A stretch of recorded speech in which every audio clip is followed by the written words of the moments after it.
Hello, Sonia Rhodes, Roads to Change Coaching. Hope you're all okay today.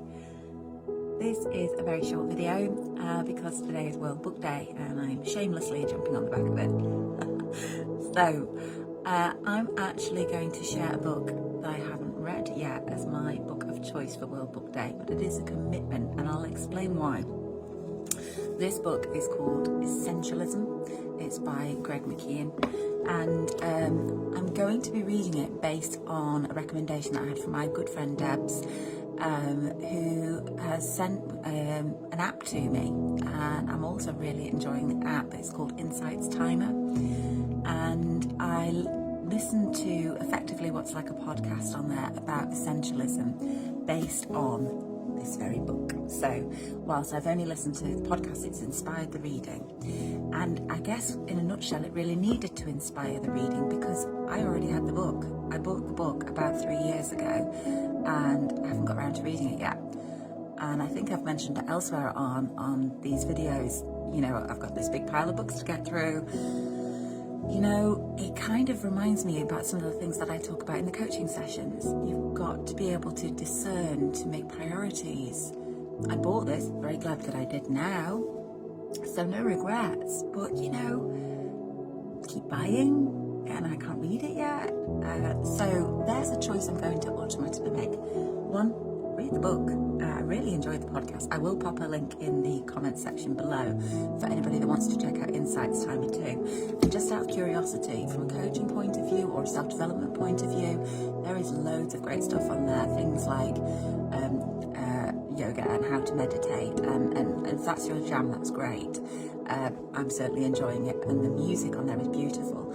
But the educational things on there, so if you have any given topic that you want to learn about, it's a free way to go and access some support from professional coaches that you might really enjoy. It also made me think in terms of essentialism. I haven't read the book yet, but I've got a very good flavour about what's going to be in here now based on the learning that I did through this app. So I'll also pop a link to the app as well. And basically it was about how you can improve your outcomes if you improve your environment. And so just in a very small scale, one of the videos that I know that you all enjoyed was about journaling recently. And I noticed that I've got into journaling in a much bigger way. And I've always enjoyed it, but I've really got better at doing it. And I wondered why, and really it's about me improving the environment. So very recently, in a nutshell, I'm in what used to be called, first of all, Nanny's room, and then the playroom, and now it's the gaming room. And within the gaming room in our house, our kids sold so many of their toys. I can't believe the money that it generated to do so. And with that, they've converted it and turned it into this playroom. And I have also gifted myself a journaling space in the room. Now, I'm not going to go into War and Peace about what this looks like, but there is a dedicated drawer for all my stickers, and it's all laid out beautifully, and it's just to hand.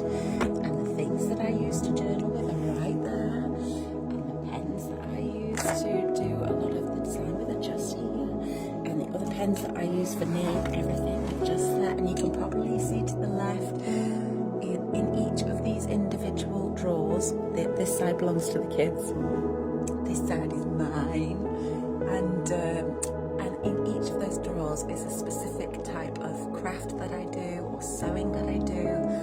So I have been able to make the space work incredibly well for me, so that when it's time for me to get my journal out, here it is, and it's just so inviting and easy. It makes me get the job done. So that, in a nutshell, is part of what essentialism can give you, that you augment your environment to make you get the outcomes you're looking for.